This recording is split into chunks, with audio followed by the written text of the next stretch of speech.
Jem me Izmet Nurën, ish ushtari, ushtrisë lirimtare e Kosovës, pjesë e organizimit të kësaj proteste në Shkup.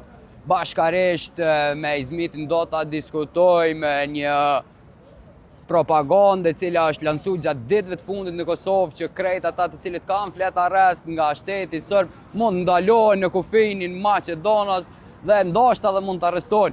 I nderuar fillimisht faleminderit që gjete kohë me u përgjigj pyetjeve tona. Faleminderit edhe për jush. Sa qëndrojnë vërteta disa deklarata të cilët janë shpërndarë në shtet në Republikën e Kosovës që krejt ata veteranë të cilët ose ish ushtarë të cilët kanë flet arrest nga Serbia mund të arrestohen në shtetin e Maqedonisë. Po sa i përket kësaj dezinformate, qarqe të ndryshme për me eminu këtë organizim, për me eminu këtë protest, ato kanë arritur në të për disa portale mediume të kontrollume për tyne të arrin të përhapin defetizëm rreth organizimit. Por pavarësisht asaj se çka do ndodhe në pikat kufitare dhe se si do funksionoj ushtarët, qytetarët shqiptarë me gjitha, do mendoj që do t'i përgjigjen dhe po i përgjigjen masovikisht kësaj proteste. Për të thënë vërtetën, deri tash hyrja në kufirin Kosovë-Maqedoni ka vazhdu në mënyrë të lirshëm, pa ndonjë incident të regjistruar deri tash.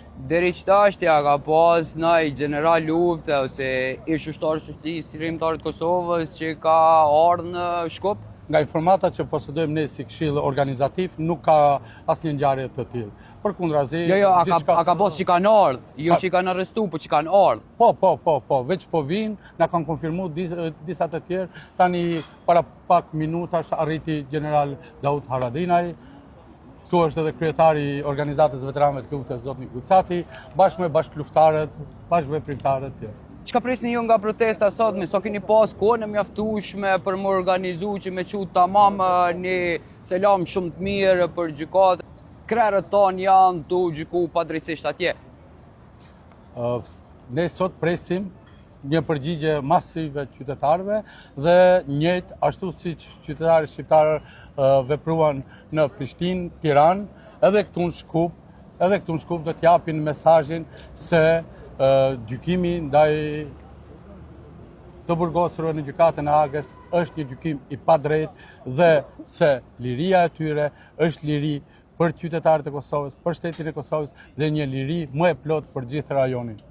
I përmend edhe gjykimi i lirimtarëve dhe i luftës së shenjtë, a mendoni që është vetëm për shkak të diplomacisë serbe apo është edhe vullnet i fuqive tjera evropiane?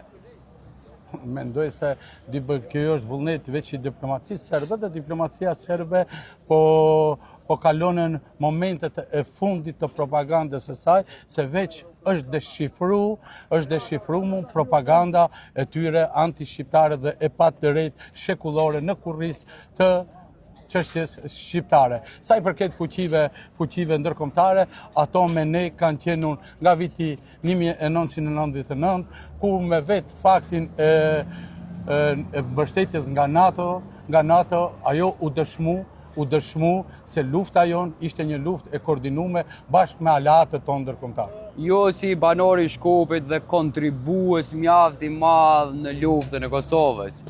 Çfarë mendoni për diplomacinë kosovare dhe mekanizma shtetëror, apo e bëjmë punën e duhur kundrejt padrejësive të procesit?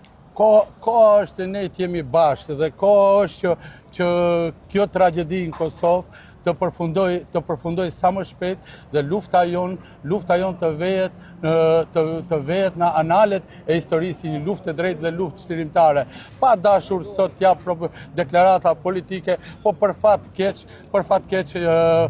politika aktuale e Kosovës, qeveria aktuale apo më mirë me thonë tekst veçantë diplomacia e Kosovës nuk ka qenë në nivelin e duhur. A besoni që ky proces do të jetë padrejësia fundit që me shekoj është bërë kundrejt shqiptarëve? Po tani këtu për koincidencë sot është data 13 dhjetor. Edhe data 13 në historiografinë shqiptare është një numër interesant për Shkupin, se më 13 gusht të vitit 1912 është liru Shkupi. Dhe nga Shkupi nisi dhe përfundoi misioni i 28 nëntorit të 1912 në Vlorë. Dhe unë uroj që edhe prej këtij 13 dhjetori këtu do jetë dita nga ku ne do presim një pranverë me çlirimtarët, një pranverë ndoshta uroj që të jetë mos mas vonte një 13 mars me çlirimtarët tonë në mesin tonë. Një mesazh për qeverinë shqiptare e me theks të veçantë asaj kosovare. Qeveria shqiptare në krye me kryeministrin Rama veç ka dëshmuar që është në mbrojtje si morale ashtu dhe politike të çlirimtarëve, brenda mekanizmave tyre shtetëror dhe brenda mekanizmave që mund t'i ushtrojnë nëpërmjet diplomacisë të jashtme. Kurse sa i përket qeverisë të Kosovës, një uroj që zgjedhjet e 28 dhjetorit të jenë të qeta, të lira, demokratike dhe qeveria ardhshme duhet të jetë në krye të detyrës dhe kryeministri i ardhshëm i Kosovës duhet të jetë në aeroport prisë çlirimtarët. Faleminderit, nderuam shumë për kohën. Faleminderit edhe juve për kohën.